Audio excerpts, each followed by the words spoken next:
Mga apo, ito na po yung office view ko.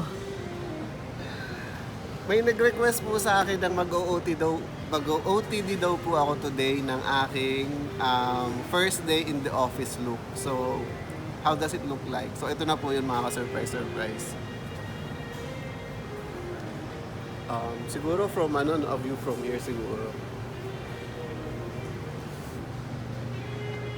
So, a view from here, ayan, nasa Robinsons Mall po tayo mga ka-surprise. So, ayan.